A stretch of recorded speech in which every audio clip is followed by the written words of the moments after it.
Promutuelle Appalaches Saint-François est heureuse de s'associer à la TVCRA pour vous présenter votre émission Zoom Appalaches. Bonne soirée.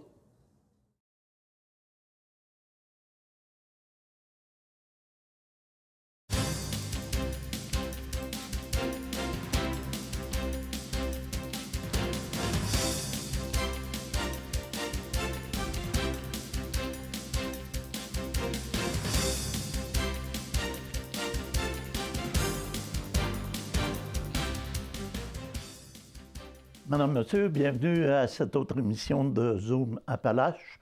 Alors, cette semaine, nous avons du 2 pour 1, 2 invités au lieu d'un seul, et un sujet qui va sûrement vous intéresser.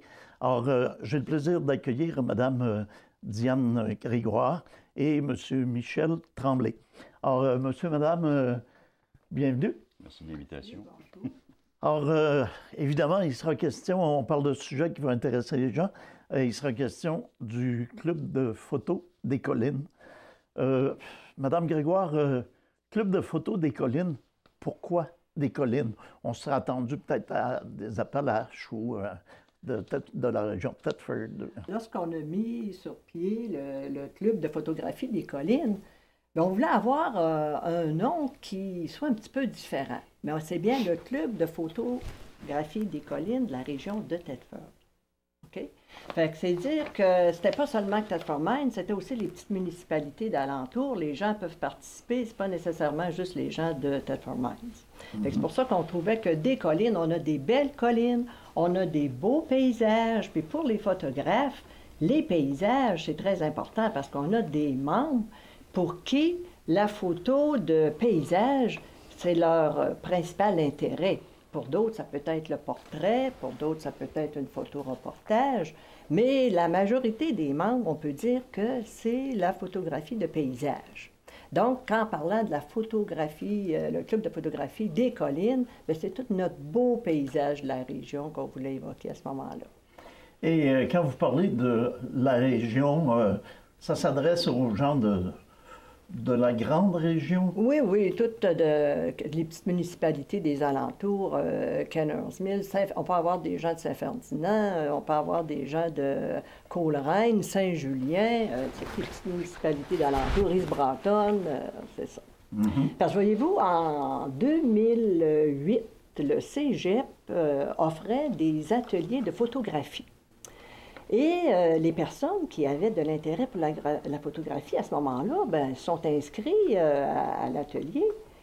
Et on s'est ramassé, on s'est retrouvé à peu près une dizaine de personnes au Cégep. À ce moment-là, c'est Paul Demers qui animait les ateliers.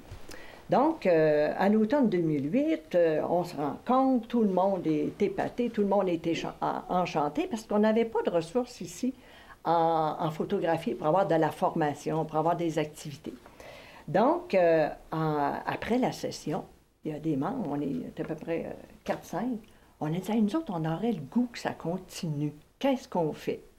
Et c'est à ce moment-là, en février 2009, on a mis sur pied un comité provisoire composé de 5 membres. Il y avait Paul Demers, Claire, Marie-Paul, Hott, il y avait Denise Degg et moi-même. Donc, on était les 5 personnes, les 5 membres fondateurs, en fait, au début, on a commencé à faire des recherches. On a dit, bon, on a fait une cueillette d'informations, on est allé rencontrer le club de photographie de Lac-Mégantic, on a regardé un petit peu pour faire des règlements, et en fin de compte, en mai 2009, on a reçu nos lettres patentes.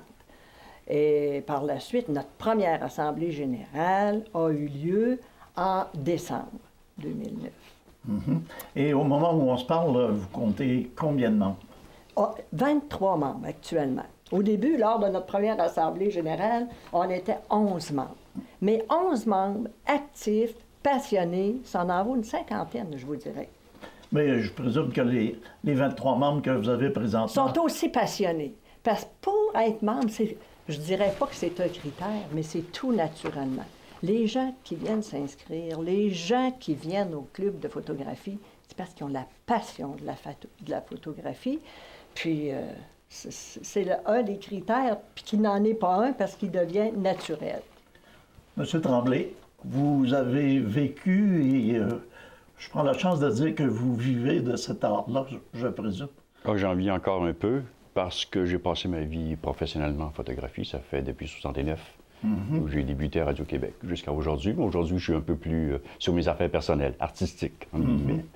Donc, vous êtes en mesure de me dire qu'est-ce qu'on attend des membres ou est-ce qu'il y a des critères bien particuliers pour faire partie de... Il y a sûrement déjà l'intérêt que soulignait Diane, là, à l'instant, avoir un intérêt justement pour la photographie ou déjà une passion, parce que le club s'adresse aux amateurs de la photographie, des gens qui débutent, comme des gens qui sont passionnés, mais qui veulent peaufiner leur connaissance en photographie. Il n'est pas nécessaire d'avoir, de connaître les grands principes de la composition au départ, parce que dans le club, on donne des ateliers. On fait des réunions là-dessus qui vont favoriser la pratique puis l'expérimentation des principes de base et de la technique.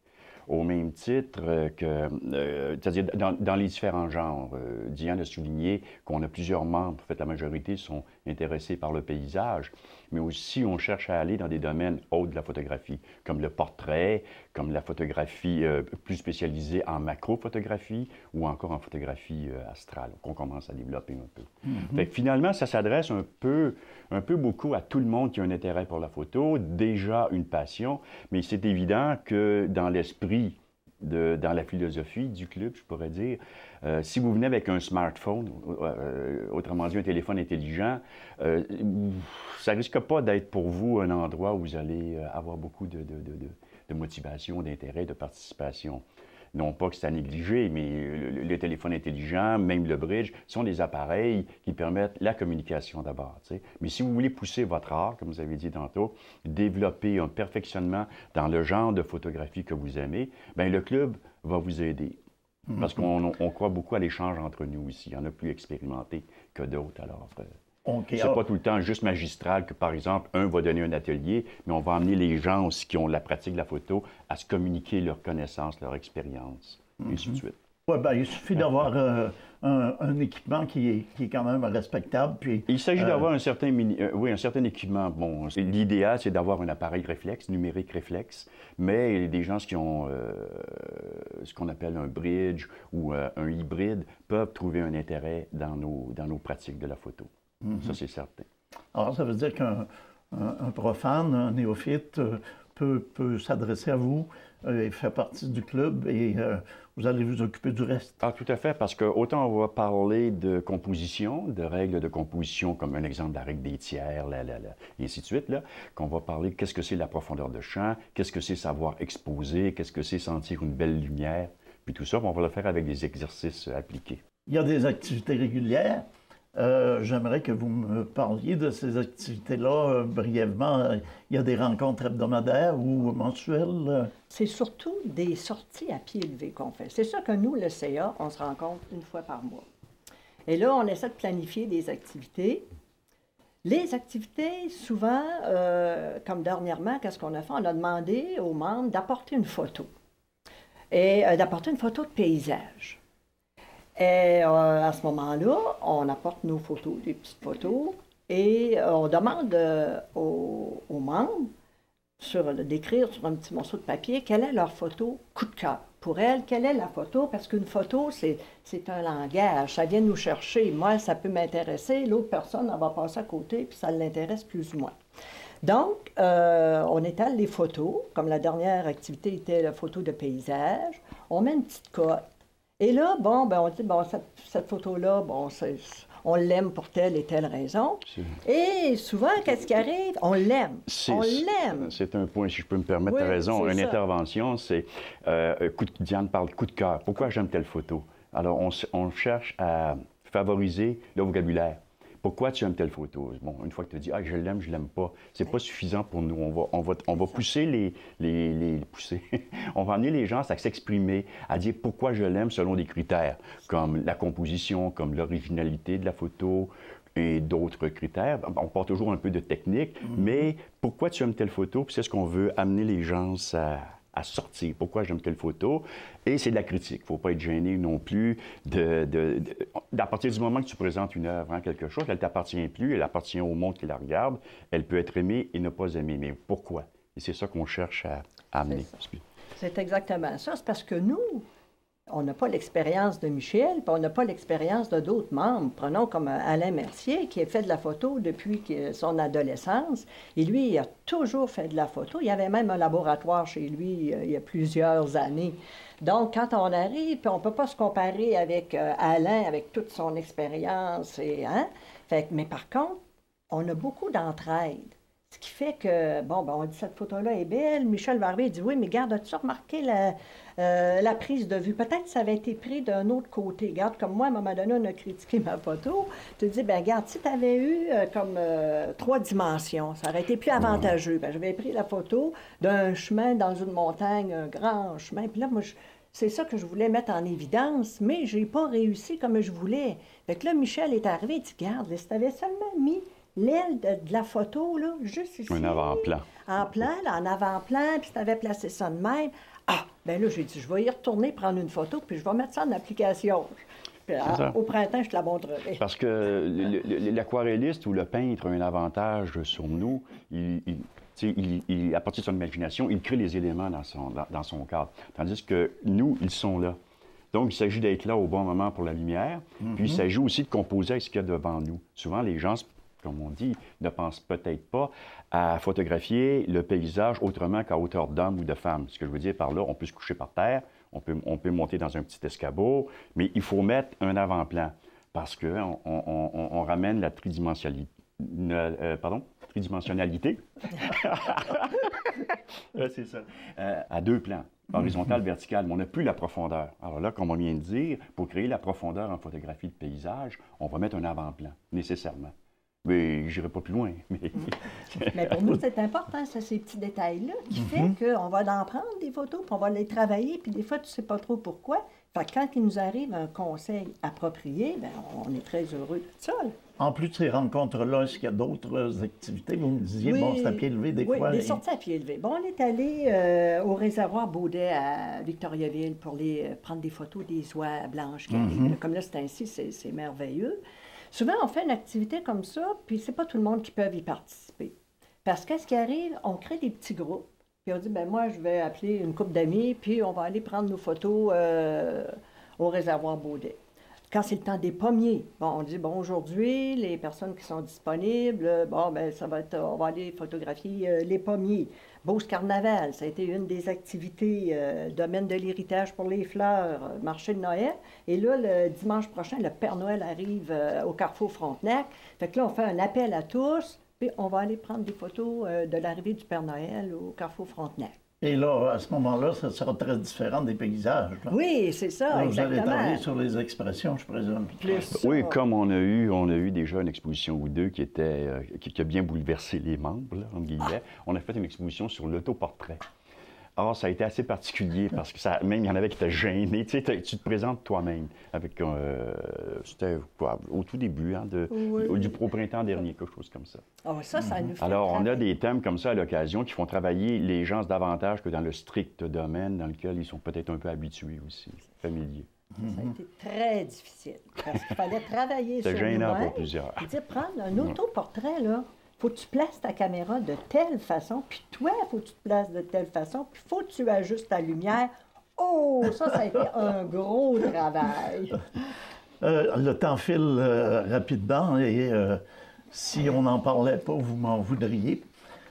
Vous êtes ici aussi pour nous parler d'une exposition que le club va tenir. Alors, j'aimerais que vous me donniez les détails là-dessus. Qui est déjà, juste un mot, qui est déjà en cours, depuis 2 semaines à peu près. Je te laisse aller, Diane, l'exposition. Donc, c'est l'exposition. Ça, c'est vraiment là, extraordinaire pour les membres. Parce que, qu'est-ce que vous voulez? Rien ne sert d'avoir les plus belles photos du monde si on ne réussit pas à les voir ou à les montrer. Donc, l'exposition nous permet de présenter nos photos et ça nous permet aussi d'avoir le feedback. Donc, comment c'est arrivé tout ça? Jean-Guy Gérard est membre de notre club de photos. Et Jean-Guy lance l'idée, on pourrait faire une exposition à la cafétéria de l'hôpital. Bien, tout de suite, on ne prenait pas ça trop au sérieux. Il me semble que c'était trop gros pour nous autres. Tu sais, on est juste des amateurs. Mais là, veut pas, on commence à croire à l'idée, on y croit, puis Jean-Guy, de son côté, fait toutes les démarches pour...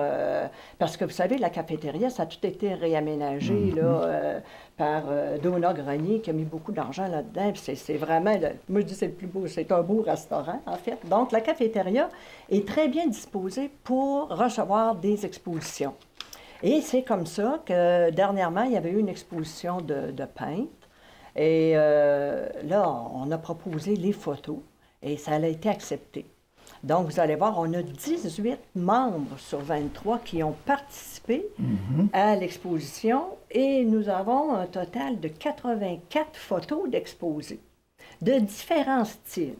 Ah, c'est extraordinaire. Style et genre, hein? Il y a la photo animalière, il y a du portrait, il y a du paysage, bien sûr. Alors, il y a de la photo-reportage. Photo de voyage, comme Denise oui, Day, photo de qui voyage. est une grande voyageuse. Donc, elle apporte les photos, elle nous présente les photos de la Libye, du Tibet. C'est vraiment extraordinaire. Oui. Et regarde, on a aussi Claire. Claire, elle, c'est plus les photos en noir et blanc. Donc, elle a fait un projet qui était justement sur les granges, là, projet de neige d'antan. Et ces photos, elle, ça a son style particulier. Donc, non, c'est vraiment, ça vaut le déplacement. Parce que c'est l'objectif aussi. On dit aux gens, regarde, on fait de la photo, en dehors de faire de la photo pour l'album de famille, si vous faites de la photo comme amateur, ben, c'est pour les communiquer. Alors, on a eu cette chance-là extraordinaire de pouvoir s'exposer. Déjà qu'on le fait au mur, le mur de la photo Carrefour Frontenac, mais à l'hôpital aussi.